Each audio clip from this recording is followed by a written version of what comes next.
Hello guys, most welcome back to our YouTube channel Gyan with Sachin. तो दोस्तों, आज के इस कंप्लीट वीडियो में हम बात करने वाले हैं सेमेस्टर परीक्षा 2023-24 की 7 दिनों में तैयारी कैसे करें।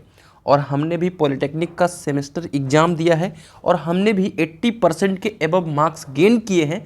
तो आप सभी को बहुत अच्छे ढंग से समझा पाऊंगा कि आपको बचे हुए दिनों में अपनी तैयारी को किस तरीके से करना है। जब आप यह वीडियो देख रहे होंगे तो मुझे आशा है कि 19 या 20 की डेट होगी और 27 दिसंबर से आप सभी का जो एग्ज़ाम है वो प्रस्तावित है। होगा या नहीं होगा, लेकिन अगर होता है तो ये आप सभी को टिप्स को फॉलो करना है। ये जो आपको बताऊंगा उसको फॉलो करना है। मैं आशा करूंगा दोस्तों, और आप सभी से प्रॉमिस करूंगा कि वीडियो को अंत तक देखिएगा। मैं 5 से 8 मिनट ही बोलने वाला हूं। आप सभी बहुत सारे टाइम को वेस्ट कर रहे होंगे, लेकिन बस 5 से 8 मिनट सुन लीजिएगा।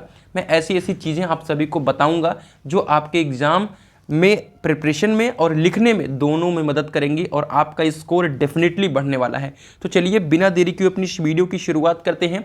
सब polytechnic first semester, third semester का जो कंटेंट है वो टेलीग्राम पे लगातार मैं प्रोवाइड कर रहा हूँ, चैनल के माध्यम से भी प्रोवाइड कर रहा हूँ। तो आप सभी को बता दूं कि बीटीयूपी की ऑथेंटिक अपडेट और कोई भी पीडीएफ वगैरह हो वो टेलीग्राम पे मिलेगी। तो ज्ञान विद सचिन सर्च करके टेलीग्राम चैनल ज्वाइन कर लीजिए, या सिंपली डिस्क्रिप्शन बॉक्स में लिंक होगा, वहाँ से भी ज्वाइन कर लीजिए। तो चलिए बिना देरी किए अपनी इस वीडियो की शुरुआत करते हैं। पॉलिटेक्निक फर्स्ट सेमेस्टर के स्टूडेंट्स को अवगत कराना चाहेंगे, अगर अभी आपने नोट्स नहीं लिया है, यानी आपको कुछ भी आइडिया नहीं हो रहा है कि कैसे मैं अपनी प्रिपरेशन को करूं, तो आराम से इस नंबर पे कॉल या मैसेज करके नोट्स को ले सकते हो। 49 रुपये में सभी सब्जेक्ट के नोट्स मिल जाएंगे। इस नंबर पे कॉल या मैसेज करके अभी भी अपनी तैयारी को अच्छे ढंग से कर सकते हो, आपके पास मौका है। तो चलिए हम कुछ इंपॉर्टेंट पॉइंट्स को लेकर आए हैं आप सभी के साथ, जो एग्ज़ाम में प्रिपरेशन के लिए बहुत ज़्यादा मददगार साबित होगी। तो इन पॉइंट्स को देखकर आप समझ नहीं सकते, क्योंकि मेरी जो फीलिंग्स हैं वो इसको लेकर के अलग हैं, और देख करके आप जो समझोगे वो फीलिंग्स अलग होगी। तो बस कान खोल करके आप सुनिएगा, आपको चीज़ें समझ में आ जाएंगी। ठीक है, पहला हमारा पॉइंट है कि लास्ट 3 ईयर पेपर एनालिसिस। बस आप लास्ट का 3 ईयर का पेपर इकट्ठा कर लो। मैं ट्राई करूंगा कि आपको टेलीग्राम पे सेंड कर दूंगा। ट्राई करूंगा क्या, आप सभी का अगर कमेंट्स आ गया अधिक से अधिक, तो मैं अपनी तरफ से आप सभी के लिए टाइम निकाल करके टेलीग्राम पे लास्ट के 3 ईयर के पेपर, यानी फर्स्ट ईयर के जो बच्चे हैं उनके लिए टेलीग्राम पे सेंड कर दूंगा। और थर्ड सेमेस्टर मैकेनिकल का भी सेंड कर सकता हूं, क्योंकि मेरा भी एग्जाम है, यानी पॉलिटेक्निक के फाइनल ईयर का एग्जाम है, तो मुझे भी थोड़ा सा प्रेशर रहता है। तो आप सभी जरूर कमेंट कर देना। तो लास्ट 3 ईयर के पेपर एनालिसिस क्यों करना है, मैं आगे पता चल जाएगा आप सभी को। ठीक है, सिलेक्ट मोस्ट एक्सपेक्टेड क्वेश्चंस। ठीक है, तो उस 3 साल के पेपर में आप सभी को ऐसे क्वेश्चंस देखने को मिलेंगे जो रिपीट किए हुए होंगे। यानी जो पेपर 2020 में क्वेश्चन आया होगा, फिर आपके 2020 में आया होगा, फिर 2021 में आएगा, ठीक है, और फिर 2022, यही 3 साल का पेपर को आपको एनालिसिस करना है। 20 में जो आया होगा वो 21 में तो नहीं आया होगा, लेकिन वो 22 में आया होगा। ठीक है, तो जो 21 में आया होगा वो काफ़ी चांसेज हैं कि आपके 23 में पूछ लिया जाए। कुछ इस तरीके का एनालिसिस आपको खुद से करना होगा। ठीक है, आगे वो भी मैं बता रहा हूँ कि कैसे आपको मोस्ट एक्सपेक्टेड क्वेश्चंस को छांटना है, वो भी मैं ट्रिक दे रहा हूँ। ठीक है, divide subjects between day and time. इसका हमारा क्या मतलब है, ये मेरा पर्सनल रूल है। मतलब 7 दिन है, आपको हर सब्जेक्ट पढ़ना है, बराबर टाइम देना है, क्योंकि नंबर आपको बराबर लेने हैं सबसे। तो सबको, ठीक है, अपने टाइम टेबल में 2 घंटे इस चैप्टर को कवर करूंगा, 2 घंटे इस चैप्टर को कवर करूंगा, 2 घंटे इस सब्जेक्ट को कवर करूंगा, इस चैप्टर को कवर करूंगा। इस तरीके से 7 दिनों में और अपने टाइम में, अभी यानी 20 तारीख से लेकर के आप 26 तारीख रात तक डिवाइड कर लो, एक कॉपी में डिवाइड कर लो। ठीक है, उसके बाद आपका क्या हो जाएगा, 27 के लिए पूरी प्रिपरेशन तैयार हो जाएगी। ये है मेरा पर्सनल रूल है। एग्जाम में आप जाइएगा तो हाइलाइटर जरूर ले जाइएगा। जो आपको टॉपिक पता है, जिसमें लगता है कि पूरा कॉन्फिडेंस है, तो हाईलाइट कर दो उसे। हाईलाइट करने से क्या होगा कि जो आपके गलत क्वेश्चन होंगे ना, वो भी सही कर लेगा, मास्टर उस पर नंबर दे देगा, क्योंकि उसको पता है कि इसने हाईलाइट करने की क्षमता है, ताकत है। मेरे प्यारे साथियों, मैं भी ऐसा करता हूँ, हाईलाइट करता हूँ। कभी कभी क्वेश्चंस नहीं आते हैं, अच्छे से बनाकर लिख देता हूँ और नंबर अच्छे खासे आ जाते हैं। ठीक है, अटेम्प्ट ऑल क्वेश्चन, ये तो बोर्ड से ही जानते हो कि सभी क्वेश्चंस को अटेम्प्ट करना है, छोड़ना नहीं है। ठीक है, और एक एक्स्ट्रा इसमें एडिशनल बात बता दूं कि वहाँ पर भी जाने पर टाइम का मैनेजमेंट इंपॉर्टेंट हो जाएगा, क्योंकि आपका सेमेस्टर एग्जाम नहीं है ये, आपका बोर्ड एग्जाम नहीं है, सेमेस्टर एग्जाम है, तो आपका 2.5 घंटे में सब अटेम्प्ट करना है। तो इसके लिए आप वहाँ पर टाइम जरूर डिवाइड कर लेना कि इतने टाइम इतने क्वेश्चंस को देना है, इस बात का ध्यान रखिएगा। अब जो निंजा ट्रिक है वो देखो, हर चैप्टर से 4 महत्वपूर्ण प्रश्न को छांटना है। जो भी चैप्टर है आपके, सपोज करो 6 चैप्टर है, 7 चैप्टर, सबसे 4 इंपॉर्टेंट क्वेश्चंस को छांट लो, ठीक है।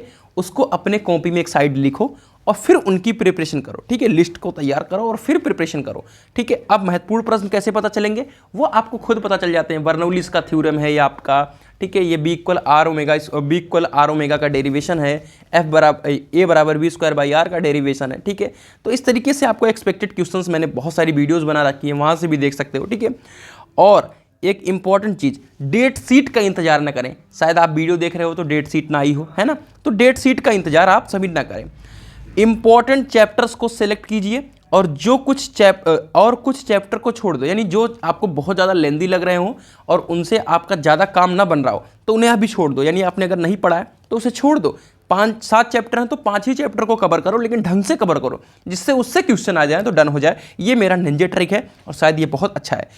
और इम्पॉर्टेंट तो ये है कि पढ़ना तो पड़ेगा भाई, ये बहुत इंपॉर्टेंट है। अगर आपको एग्जाम में बैक नहीं लाना है तो पढ़ना तो पड़ेगा। बैक लाओगे 500 रुपये रेवोल्यूशन का डालोगे, 200 रुपये बैक फार्म दोगे, कुछ नहीं होगा, पढ़ना तो पड़ेगा। सिलेबस के आधार पर ही पढ़े। NSQF का जो सिलेबस है उसके आधार पे, मतलब आपके जो क्वेश्चन बैंक शुरू होते हैं, बुक शुरू होते हैं, उसके पहले आपका सब्जेक्ट लिखा होता है, उसके अंदर जो टॉपिक लिखे होते हैं उससे बाहर कभी क्वेश्चन BTUP में नहीं आता है। तो सिलेबस के हिसाब से पढ़ें। पहले जिस इंपॉर्टेंट क्वेश्चंस को आप देख रहे हो उसको सिलेबस से मिला लो। क्या है, सिलेबस में है? हाँ, सिलेबस में है तो पढ़ना है, नहीं है तो उसको हटाना है, काट के फेंक देना है। और राइटिंग बना करके लिखना है। जब भी एग्जाम में लिखना है राइटिंग बनाकर लिखना है। गलत भी लिख रहे हो राइटिंग बनाकर लिखो, नंबर मिल जाएंगे। और जो भी आप पढ़ रहे हो उसको नोट्स जरूर बना लो, क्योंकि उससे रिकॉल होगा। लास्ट मोमेंट पे एक बार देख भी लोगे ना तो एग्जाम सेंटर में जब पहुंचोगे तो वो चीज़ें थोड़ा थोड़ा बनी रहेंगी और उससे आप पॉइंट्स मिल जाएंगे और आपका बहुत अच्छा स्कोर बन सकता है, ठीक है। और डायग्राम बनाने की कोशिश करो। पॉलिटेक्निक में नंबर मिलता है तो सिर्फ डायग्राम से मिलता है, बिकॉज 4th सेमेस्टर में मैंने सिर्फ डायग्राम ही प्रैक्टिस करा था। थ्योरी तो मुझे बहुत कम आती थी, लेकिन मैंने डायग्राम बनाते गए, क्या हो गया, अच्छे खासे नंबर 35, 32, 34, ठीक है। फाइनल ईयर तक आते आते 17 नंबर भी मिलना मुश्किल हो जाता है। ध्यान रखिएगा, फेल तो कोई नहीं होता, लेकिन सबसे कम नंबर आते हैं फाइनल ईयर तक, ठीक है। इस बात का ध्यान रखिए। फर्स्ट ईयर में तो आपको 40+ का स्कोर भी देखने को मिलने वाला है, ठीक है। सुपर टिप्स, साथियों से कुछ ना पूछें कि अरे भैया विनय का तैयार कर लिया हो, अरे भैया ये विनय हमार तो भाई कुछ नहीं तैयार बा, हमसे तो कुछ हो ही नहीं करे, अब हम तो इसे पेपर दे जा, ठीक है। तो इस तरीके से मतलब फालतू में वो तो बहुत पढ़ लिया यार, उसमें फाड़ दे रहा है, पूरी पेपर कोई फाड़ दे रहा है। मैं भी पॉलिटेक्निक से बिलोंग कर रहा हूँ तो ऐसे लैंग्वेज यूज कर रहा हूँ आप सभी के लिए, है ना। तो ये सब में आप समय वेस्ट करके कुछ नहीं पाओगे कि उसने उतना तैयार कर लिया। उससे आप मोटिवेट डिमोटिवेट दोनों होगे। तो क्यों ना आप सिर्फ अपने आप को अलग रखो और सिर्फ तैयारी करने में अपने समय को ले जाओ। जितना टाइम मिल रहा है उतना आप सभी दो। आप सभी को एक एग्जाम्पल दे रहा हूँ, फिजिक्स वाला जिन्होंने अब तक उत्तर प्रदेश के 5वें नंबर सबसे धनी आदमी भी बन चुके हैं, 8,000 करोड़ की कंपनी जिनकी है फिजिक्स PW की, उन्होंने लास्ट दिन पढ़ करके फिजिक्स में टॉप किया था HBTU कानपुर जब बीटेक कर रहे थे फर्स्ट ईयर में, क्योंकि वहाँ पर भी फिजिक्स कॉमन होता है। तो आपके पास तो 7 दिन है, इतना अगर जज्बा है तो कोई दिक्कत नहीं है, ठीक है। क्लियर हो गई बात। और बाकी आप सभी इतना टिप्स मुझे लगता है बहुत है। तो पॉलिटेक्निक फर्स्ट सेमेस्टर के नोट्स को आप ले लीजिए आराम से इस नंबर पे कॉल या मैसेज करके। और मुझे आशा है कि टेलीग्राम चैनल आप सभी ने ज्वाइन कर लिया होगा और वीडियो बहुत पसंद आई होगी। तो वीडियो को लाइक करके एक बार जरूर कमेंट कीजिए कि आपको PDF वगैरह चाहिए तो डिस्क्रिप्शन बॉक्स में टेलीग्राम पे सब PDF सेंड कर दूंगा, ठीक है, जिसका लिंक डिस्क्रिप्शन बॉक्स में है। तो मिलते हैं एक नई वीडियो के साथ, तब तक के लिए bye bye, tata, love you all, take care.